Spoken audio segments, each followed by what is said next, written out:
All right, Three, buckle up, two, everybody. one. Welcome to another Here we deep go. dive. Today, we're talking about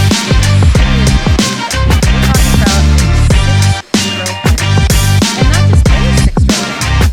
This one's patented by Porsche. We've got a ton of sources to dig through. So what are we trying to figure out today? Three big things, really. First off, how does a six-stroke engine even work? Right. Then, what are the potential benefits? And the downsides, of course. Can't forget those. Of course not. Got to be realistic. Exactly. And finally, the big question. Why is Porsche, why are they even bothering with this when everyone seems to be going electric? That's a great question. With the whole industry shifting gears, it does seem a little out of the blue. It really does. Okay, so six-stroke engine. Most people have probably never even heard of that. I know I hadn't until I saw this patent. Yeah, it's not something you come across every day. So how about we start with the basics I can give a shot. So you know your basic four-stroke engine, right? and take compression, combustion, exhaust. Yeah, I think we've all got that down. Right, exactly. So picture this. Instead of going straight to exhaust after combustion, this engine basically hits rewind. It does another compression, another combustion, and then finally exhausts. Whoa, hold on. So it's like the engine is getting a second chance to squeeze every bit of power out of that fuel? Pretty much. Think of it like adding an extra beat to the engine's cycle. In a regular engine, you get 1 power stroke for every 4 strokes. This one gives you 2 power strokes for every 6. Okay, I think I'm starting to get the rhythm here. So obviously the big advantage is more power, right? Double the power strokes. It's more complicated than that. More power strokes definitely means more power, yeah. Yeah. But there's more to it. Oh. Well, that second combustion cycle, it's not just about squeezing out more power. It's also burning up any fuel that didn't combust the first time around. Mm. So, you could potentially see cleaner emissions. Especially, I imagine, if you're really pushing the engine, running at high boost. Exactly. That's when it really makes a difference. Okay, that's pretty cool. More power, cleaner emissions. I'm sold. Well, hold on. Not so fast. But how does this even work mechanically? I've seen those patent images, and honestly, that crankshaft looks like something from a science fiction movie. It's definitely complex. It's not your grandpa's crankshaft, that's for sure. Not at all. The trick is a whole system of gears that not only let the crankshaft rotate, but also kind of dot orbit. Imagine like a planet gear going around a sun gear. And that sun gear, that's what's attached to the crankshaft. Oh, I see. So it's not just adding 2 extra strokes. We're actually changing the way the piston moves in the cylinder. Yeah, precisely. And this crazy setup, what it does is it lets the engine have variable compression ratios. Variable what now? Variable compression ratios. Basically, it means the engine can adjust how much it squeezes the air and fuel mixture, like depending on how you're driving. Huh. So it's kind of like having 2 engines in one. You could think of it that way, yeah. Wow, so we're talking like high-tech stuff here. Oh, yeah, for sure. But the articles also mention that this engine, it's mainly using conventional technology. So how does that work? Well, it's all about clever engineering. The basic parts are still the same. Pistons, cylinders, the usual suspects. It's just the way they're put together. Yeah. And how they're controlled. That's what makes it so different. Familiar pieces, but arranged in a whole new way. Exactly. Okay, so this is all very impressive, but what does that actually mean for the driver?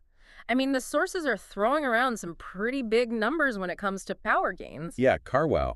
They went all out and claimed up to a 33.4% increase in power compared to your standard 4-stroke engine. 33.4, that's insane. But driving 4 answers, they're a bit more cautious. They suggested something more like 25%. Okay, but even 25%, that's still a huge jump. Oh, absolutely. No matter how you slice it, this thing packs a punch. So just to be clear, we're talking about a 911 that's not only more powerful, but also cleaner and maybe even more fuel efficient. Potentially, yeah. Driving 4 answers was pretty optimistic about the fuel efficiency, especially when the engine's working hard. Well, it sounds almost too good to be true. There's got to be a catch, right? Of course there's a catch. There's always a catch. Lay it on me. What's the downside? Well, adding all those gears, all those moving parts, it creates what we call parasitic losses. Parasitic losses. Now, for those of us who aren't, mechanical engineers, what does that even mean? Basically, some energy is lost to friction. It's like having a tiny gremlin in your engine, siphoning off a little bit of power. So it's a trade-off. You gain power and efficiency from the 6-stroke cycle, but you lose a bit to friction because of all the extra stuff. Exactly. It's always about finding the right balance. Okay, I get that. Anything else? I mean, those patent drawings, That they just then. look so complicated. Well, there's also the piston. To make room for those extra scavenging ports, they need a longer piston. And a longer piston means more weight. Ah, okay. So that could limit how high the engine can rev. Potentially, yeah. But Driving for Answers, they pointed out that Porsche might be thinking about using valves to control those ports instead. Oh, that's smart. Kind of like a workaround. Exactly. It's like they're constantly trying to outsmart the laws of physics. Okay, so they're already thinking ahead, trying to optimize things. But there's one more thing. Engine balance. With all those crazy movements, wouldn't that cause some serious vibrations? That's definitely a concern. But, Porsche, they're not dummies. The patent actually mentions that they're thinking a six-cylinder layout might help smooth things out. Oh, okay. So they're aware of the potential problems and trying to come up with solutions. They're engineers. That's what Yeah, they do. right, right. But now here's the million-dollar question. Why? Why is Porsche, of all companies, investing in a brand new internal combustion engine when the rest of the world is going electric? Well, that's where things get really interesting. Mm. Remember the EU's ban on new gasoline cars? The one that's supposed to start in 2035? Yeah, it's been all over the news. Well, it's not a total ban. There's a loophole for cars running on carbon-neutral e-fuels. Ah, okay. So that's where this six-stroke engine fits in. It could, yeah. It's not just about making a better ICE. It's about creating an engine that can run on cleaner fuel. A fuel that meets those future regulations. So this engine, it's not just a power play. It's Porsche hedging their bets. You could say that, yeah. And remember, Porsche has said that the 911, that's going to be the last car they electrify. Right, they've been pretty vocal about that. So this six-stroke engine, if it works with e-fuels, They could keep the combustion engine alive. and keep that iconic 911 rumble going for a lot longer. Exactly. But e-fuels, that's a whole other can of worms. Oh yeah, for sure. They're expensive, they're not widely available. And that's not even getting into the whole debate about how they're produced. But we can dive into that later. For now, I think we've got a pretty good grasp on this crazy new engine. Yeah, we've covered a lot of ground here. From DJ loops to planetary gears to e-fuel loopholes. It's been quite a journey, but it's a journey that's just beginning, I think. This is just the tip of the iceberg when it comes to the future of the automobile. And it'll be fascinating to see where it all goes from here. It's kind of like Porsche's playing it safe. But they're also keeping their options open with this combustion engine thing. And that brings us back to e-fuels. Yeah, e-fuels. Yeah. The magic bullet, maybe? Or just a way to, delay the inevitable. That's the big question, right? I mean, it sounds great on paper, right? Filling up your 911 with fuel that's basically carbon neutral. It's a pretty seductive idea, gotta admit. It is. But like we were saying before, the problem is they're crazy expensive right now. And they're not exactly easy to find either. Yeah. So is that going to change anytime soon? Right now, e-fuel production, Yeah. it's very limited.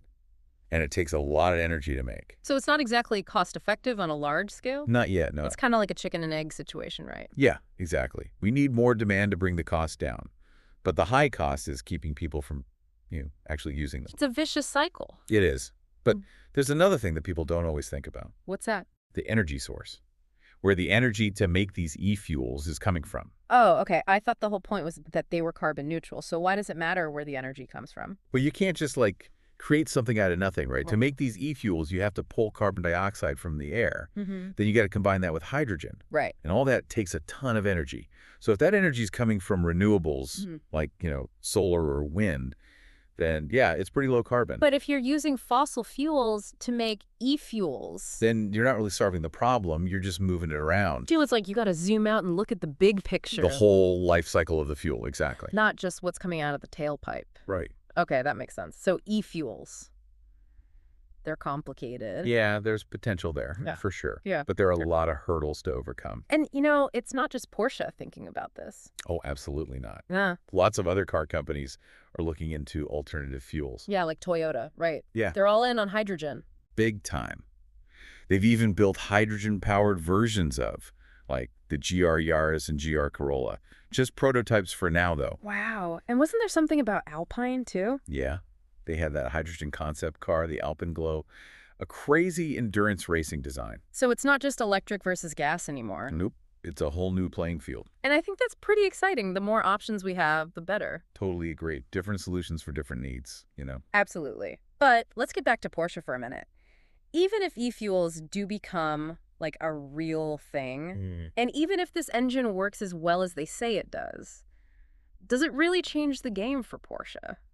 I mean, they're a pretty small company when you think about it. True, but they have a lot of influence. What do you mean? Well, Porsche is known for being innovative. They push the boundaries.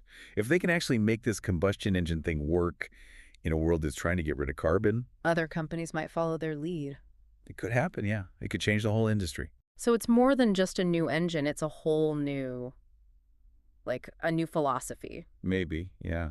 A new way of thinking about high-performance cars. And let's not forget the emotional side of things. Oh, yeah. That's a big part of it for a lot of people. The sound of a combustion engine, the feel. It's part of the experience. And Porsche gets that. They're trying to hold on to that feeling, but, in a way that's also good for the environment. Trying to bridge the gap between the old and the new, I guess. Yeah, exactly. Between nostalgia and progress. It'll be interesting to see how it all plays out. Speaking of interesting, remember we talked about Ferrari earlier and their engine innovations? Oh, yeah. Those guys are always up to something. Well, it turns out they're not just messing around with hydrogen. They're also, like, reinventing the whole turbocharging thing. Oh, yeah. I saw those patent drawings from Carwell. Pretty wild stuff. They're showing this hydrogen-powered supercar, right? Yeah. With a turbocharged and supercharged, wait for it, If grid V6. They flip the engine upside down. Crazy, right? Totally bonkers. But before we get into how that even works, Yeah. why is Ferrari even messing around with hydrogen in the first place? Well, remember how we talked about e-fuels being carbon neutral? Yeah. Burning hydrogen takes that to a whole new level. Okay, explain it to me like I'm 5. How is burning hydrogen different? So when you burn hydrogen in an engine, the only things that come out are water vapor and a tiny bit of nitrogen oxide, which you can clean up with emissions control systems. So basically, you're emitting clean water. Pretty much. No CO2 at all. Nope. Clean as a whistle. Wow. That's impressive. But I thought hydrogen cars were all about fuel cells, like the Toyota Mirai. Fuel cells are one way to use hydrogen, yeah. But burning it in an engine, it has some advantages, especially for a performance brand like Ferrari. Okay, I'm listening. What are the advantages? Well, first of all, we already know how to build combustion engines. We've been doing it for like 100 years. Yeah, that's true. So teaching an engine to run on hydrogen, it might actually be easier and cheaper than developing a whole new fuel cell system. Makes sense. And remember, both CarWow and Driving for Answers, they both talked about this. Hydrogen. It actually stores more energy than batteries. Really? Yeah. And that means you can pack more power into a smaller, lighter package, which is a big deal for sports cars where weight is the enemy. Okay. Yeah, I can see how that would be important for Ferrari. Exactly. So back to this upside-down engine. Yeah, that's what I want to hear about. Flipping the engine over. Why? And what's with all the turbochargers and superchargers? Okay, so get this. By inverting the engine, Ferrari can fit the hydrogen tanks on either side of the engine block. They flipped the engine just to make room for the tanks. Yeah, pretty much. Kind of brilliant, actually. It is. They tuck the cylinder head and exhaust manifolds underneath. It's like engineering Tetris. I love it. But what about the turbos and superchargers? How do those fit into all this? Okay, this is where it gets really wild. Ferrari's patented this system. It's like a hybrid turbo system almost. It's designed to eliminate turbo lag and just, like, unleash maximum power. Okay, I'm on the edge of my seat. Tell me more. So picture this. You've got this twin turbo system, right? But the exhaust turbines, they're connected to electrical generators. Okay. And as those turbines spin, they make electricity. So it's like a mini power plant inside the engine. Kinda, yeah. And that electricity, it powers electric motors. And those motors, they spin the compressors that force air into the engine. Hold on, the compressors are electrically powered? They're not driven by the exhaust gases? Nope. Whoa. And because the turbines and the compressors, they're separate, Ferrari can put them wherever they want in the engine bay, which, again, gives them more room for those big hydrogen tanks. So they're really making the most of every square inch? They are. But wait, there's more. At low revs, the engine can actually drive those turbo compressors directly, like through a system of shafts and clutches. Okay, so it's like a 2-in-1 system. Exactly.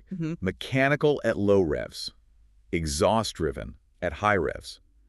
No turbo lag whatsoever. This is insane. And it gets even crazier. The patent also says that this whole system, it can work in reverse. Reverse? What do you mean? So at high revs, the spinning turbos can actually generate torque, and that torque can be used to boost power to the wheels. Okay, now that's just showing off. Ferrari does love to push the limits. Yeah. But, all this amazing technology. It's exciting, but there are some big questions. Oh, yeah, for sure. Like, will it even work in a real car? Out on the road, not just in a lab. That's always the challenge with these crazy concepts. It's one thing to draw it up on paper.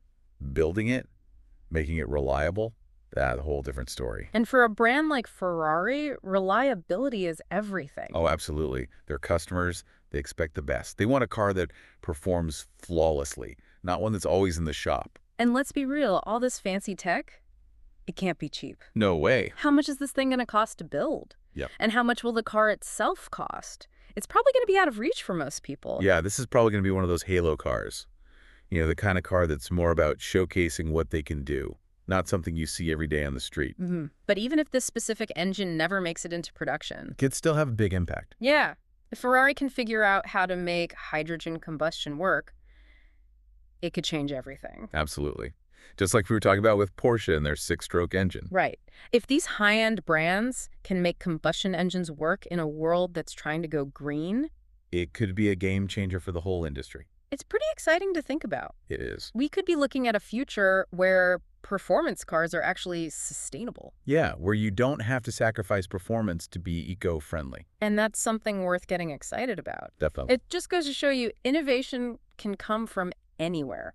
While everyone else is focused on batteries, Porsche and Ferrari are over here Thinking outside the box. yeah, pushing the limits of what's possible with combustion engines. It's a really interesting time to be a car enthusiast, that's for sure. It really is. And that's what we love about doing the deep dive, exploring all these crazy ideas, trying to figure out what the future holds. There's so much more to discover. So many possibilities. And we can't wait to dive into them all with you. So thanks for joining us on another deep dive, Keep those gears turning. and we'll see you next time.